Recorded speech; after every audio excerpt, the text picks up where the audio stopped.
할렐루야, 좋은 아침입니다. 오늘은 창세기 25장 29절로부터 34절까지의 말씀을 통해서 축복은 하나님께 달려있다라는 제목으로 함께 은혜의 말씀 나누기를 원합니다. 오늘 본문의 내용은 우리가 너무나도 잘 알고 있는 성경 이야기 중에 하나죠. 바로 팥죽과 장자권에 대한 이야기입니다. 그런데 이것이 누구의 입장에서 사건을 바라보느냐에 따라 완전히 다른 이야기가 되죠. 먼저 에서의 입장에서 보겠습니다. 그 입장에서 본다면 심신미약의 상태에서 장자권을 갈취당한 얍삽한 야곱의 사기극으로 볼 수가 있겠습니다. 사실 엄밀히 성경의 기준으로 본다면 이유 불문하고 야곱의 행동은 적절하다 또는 정당하다라고 볼 수가 없겠죠. 야곱은 형 에서의 상황을 의도적으로 악용했기 때문입니다.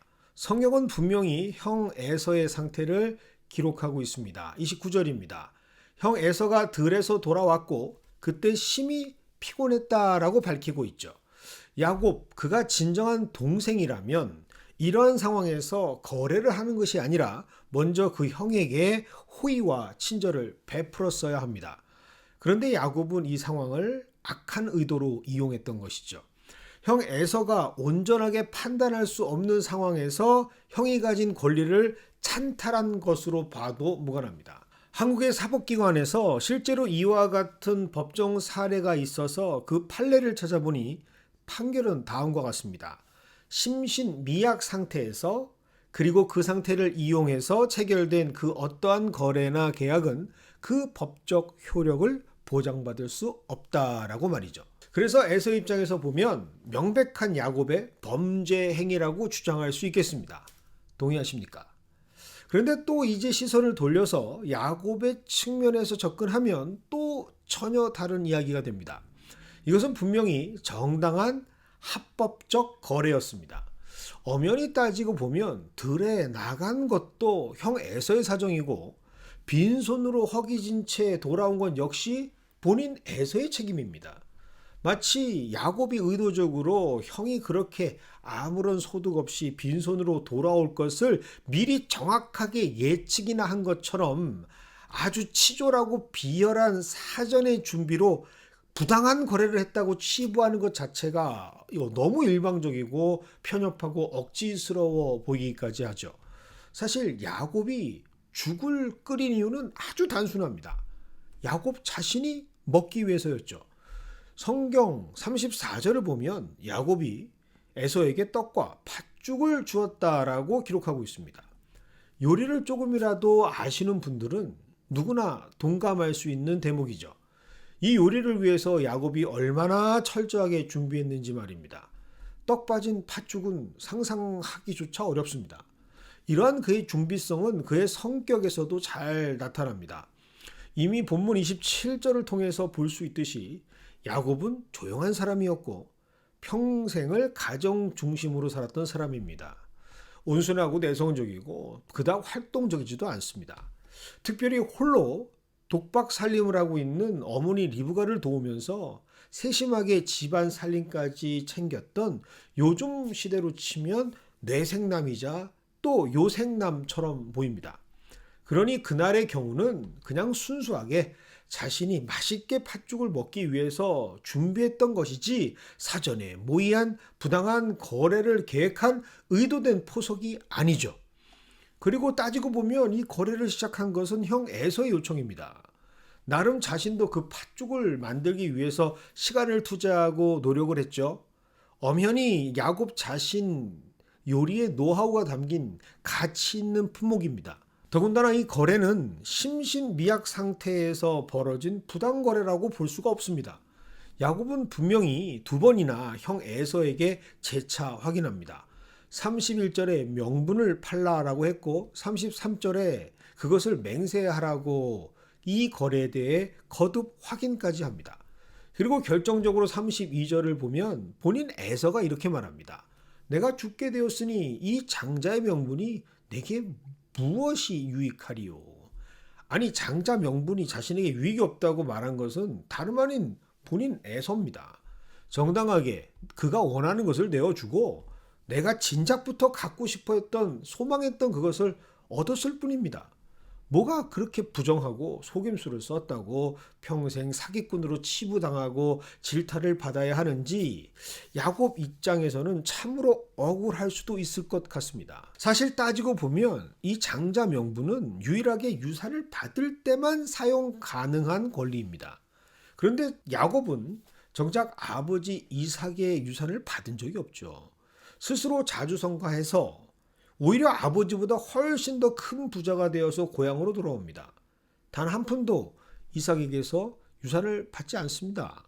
그런데 무슨 이 장자권 때문에 평생을 사기꾼 취급을 받아야 하는지 어떤 면에서 보면 야곱이 딱하기까지 합니다.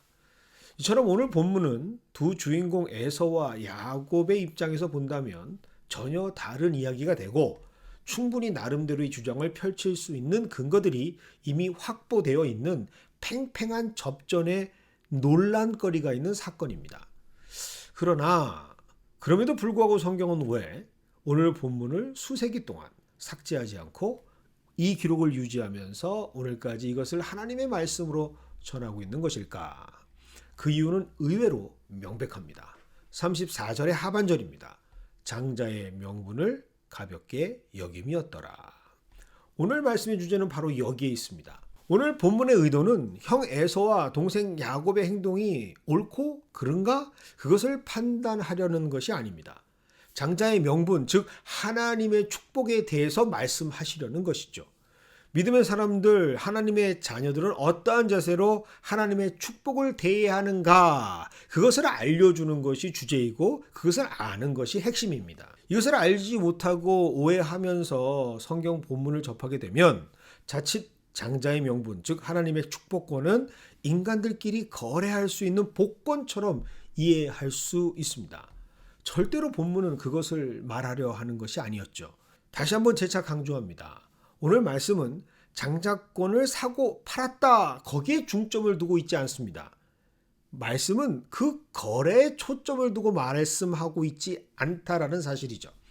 성경은 분명하게 말씀하십니다. 하나님께서 주시는 축복은 인간들에 의해서 어떠한 값을 치루어서 거래될 수 있는 그러한 대상이 아니다라고 말이죠. 하나님께서 주시는 축복은 오직 하나님께서만이 결정하실 수 있습니다. 그것이 바로 오늘 말씀의 핵심이죠. 장자권은 취할 수 있는 것이 아닙니다. 장자권은 그저 값없이 주어지는 것이죠. 그리고 그것을 결정하시는 이가 오직 하나님이신 것을 발견하는 것이 우리가 먼저 오늘 본문에서 가장 깨달아야 할 중요한 의미죠. 그렇기 때문에 장자로 태어난 이미 주어진 복을 타고난 장자로 그 인생을 시작했다 할지라도 그 축복을 더 이상 중요하게 여기지 않고 허투루 내팽개치는 장자들에게는 절대로 보장되거나 유지되지 않는다는 것이 바로 하나님의 축복인 것을 알려주는 데 목적이 있습니다. 이미 보장된 장자권이라 할지라도 언제든지 그것이 빼앗길 수 있다라는 경고의 말씀이죠. 동시에 그 축복을 가지고 태어나지 못했다 할지라도 평생을 그 사모함으로 바라고 소망한다면 기꺼이 그 축복을 사모하는 자들에게 허락하시는 분이 바로 우리 여호와 하나님이라는 사실을 알려주시는 말씀입니다. 그래서 예수님께서는 이 말씀을 근거로 분명하게 마태복음 20장 16절에서 이렇게 선포하실 수 있었던 것이죠. 이와 같이 나중된 자로서 먼저 되고 먼저 된 자로서 나중 되리라. 오늘 말씀의 주인공은 에서도 아니고 야곱도 아닙니다. 오늘 말씀의 주인공은 바로 모든 축복을 주관하시는 하나님이시죠.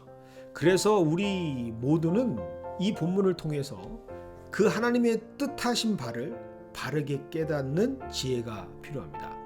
그래야 오늘 하루도 나의 바람이 아닌 하나님께 소망을 두고 그 귀한 축복의 하루를 하나님 뜻대로 살아갈 수 있기 때문입니다. 그래서 이 귀한 축복이 바로 저와 우리 모두에게 허락되는 축복의 하루가 되기를 원합니다.